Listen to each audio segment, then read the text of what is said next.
What's going on, people? Welcome back to Curtis Shaw TV, back with another transfer update video, and I thought I'd do it here today. We found this football pitch a few minutes down the road.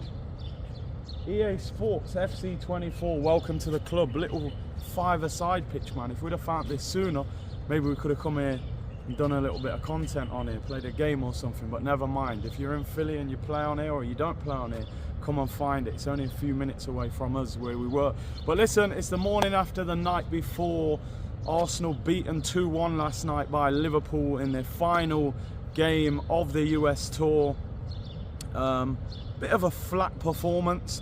I don't think there's any need to press the panic button. You know, the most important thing is that the players get sharp, get fit, and that we don't get any injuries. As I said in my interview yesterday, you look at Euro out for 3 months for Manchester United and Højlund out for 6 weeks.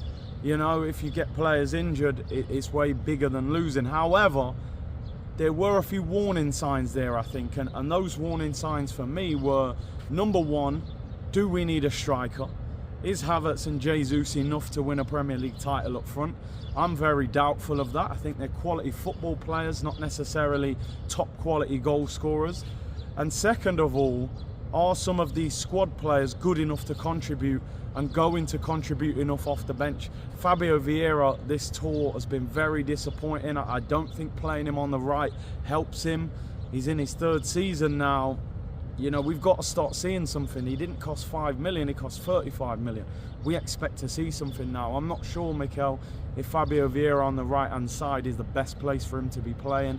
And obviously some other fringe players as well. There's question marks over Kivior, over Nelson, over Eddie Nketiah. There seems to be movement there with Eddie. So we'll see what happens. But listen, I expected a little bit more. Liverpool finished the game with 9 teenagers on the pitch.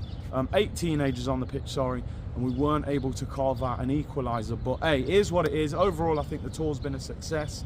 Calafiori signed, beat Man United, and obviously beat Bournemouth. But yeah, a few warning signs. But obviously the main players rejoin the group on Monday, so looking forward to that.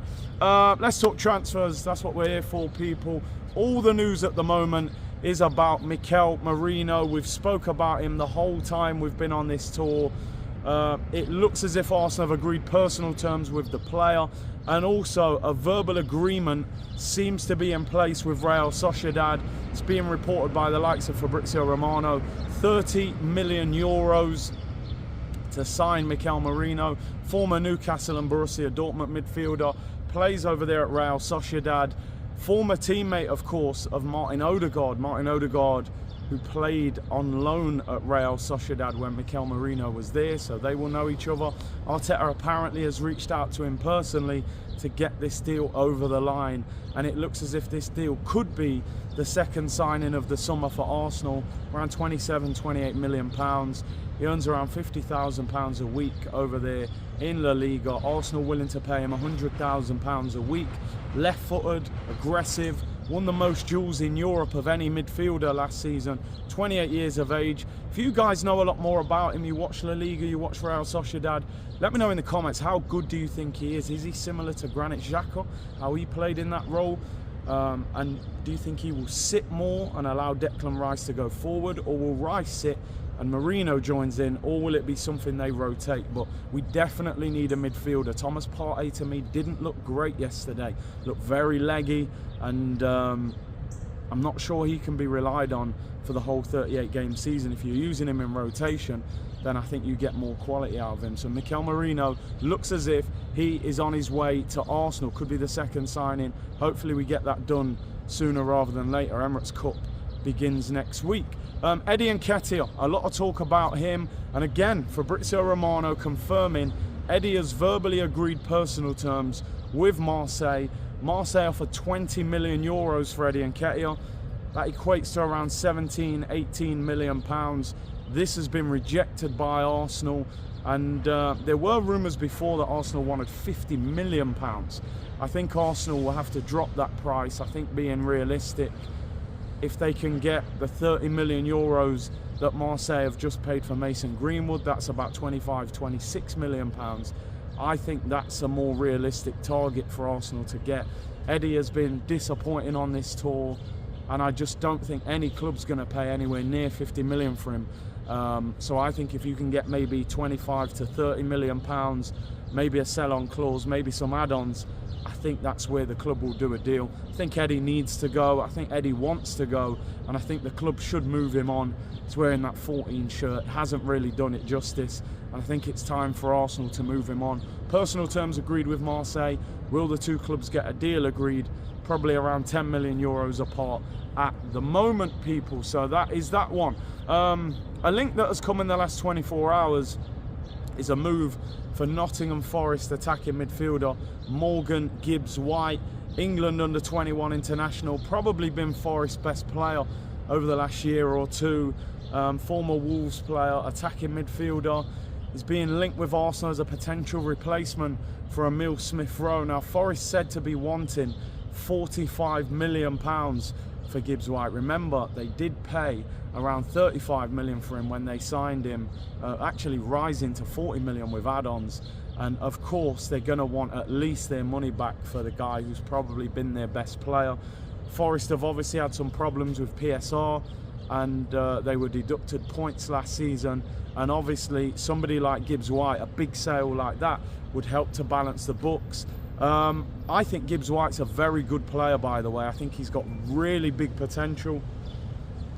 I suppose my question mark over the deal would be, rather than paying £45 million for Gibbs White, who is somebody I see as potential, why not go and pay the extra 15 million and sign Eze from Crystal Palace, who I see as a more ready-made Premier League player. He's in the England squad, he's a little bit older, a little bit more mature. I don't know, but maybe Arsenal like Gibbs White. Is younger, probably his wages are not as high, the demand to play first team football might not be as high. So listen, what do you guys think about that? Would you take Morgan Gibbs White at Arsenal, £45 million? He's a good player. I wouldn't be totally against the deal because I do think he has talent as a Smith-Rowe replacement. I suppose number one, Nwaneri might actually just be the Smith-Rowe replacement, and we use him without spending money on an attacking midfielder. If we were to sign an attacking midfielder, I would love to see Eze as that guy to come in. I just think he's a little bit further down the line than Gibbs White at this stage, but obviously Gibbs White a bit younger. Eze has had a few injury problems as well, so we'll see what happens with that one and see how that one develops over the next a few days, people. As I said last night, a lot of the conversation was around striker. To win the league, I think we need a new striker. I really do. And we're being linked again with Victor Gyökeres. This one is stirring. Romano again, Fabrizio Romano saying Arsenal may make a move later in the window for Victor Gyökeres.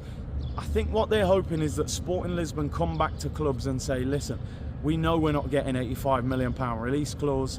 Take him for 65, 70 million. A lot of the talk is that Arsenal would maybe be willing to pay 70 million. Now, Mikel Arteta said to me in the press conference the other day, don't expect a signing of that Declan Rice level, 100 million, but would Arsenal go to 70 million for a player? Who knows? We've just seen that, you know, Chelsea are now negotiating for Victor Osimhen. Osimhen's release clause is 110 million. There's now rumours he may be available for 85 million. Napoli know they've got an asset. They know nobody's going to pay the transfer fee or the release clause, so now they're negotiating it down.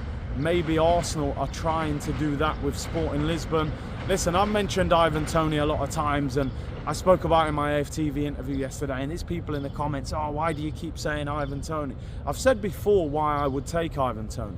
Isak is the one I would go for, but we're not going to get him. Gyökeres, although I would probably take a risk on him, you're talking £70 million plus, you're talking one good year in the Portuguese league. Darwin Núñez had a great year in the Portuguese league. That hasn't worked. Now, I'm not saying every player from that league is going to be Darwin Núñez. However, I like players that I've seen do it in the current league. I think the adjustment period is a bit easier. You'd get Toney for maybe 50 million. He wants to play for Arsenal. He knows the league. He has that physical presence. If we got Gyökeres, I wouldn't complain. I'd probably be doing all that celebration as well. Either one of them I'd be happy with, people. But I do just think We need that striker in that front line to give us something different. Do I think it's going to happen? I'm not so sure. Havertz is there, Jesus is there. Would the board allow them to add a third striker? Jesus is on 200 grand, Havertz 270. New striker's going to be on big wages. Still got Eddie Nketiah, so I don't know what will happen with that, but it's kind of the feeling that I get that we could do with signing a striker.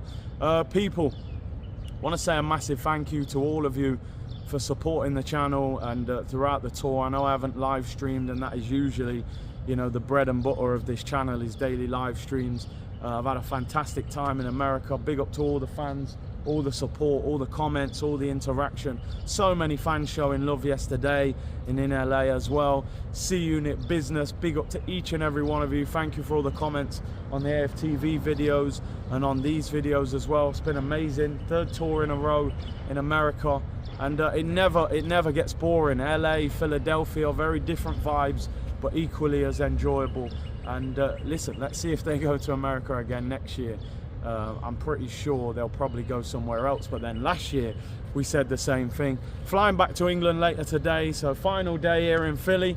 Was walking past and seeing this EA Sports FC 24 in the background, and I am a bit tired, so I thought rather than walking up and down the street, let's put it on a tripod and finish off with this. People, Shaw on tour part 3, we're done. It's time to go back. Emirates Cup next week, Bayer Leverkusen, Granit Xhaka return, then Lyon, then the Premier League season starts. Like the video, subscribe to the channel. Thank you for all your support. Shaw on tour, over and out, people. Bless.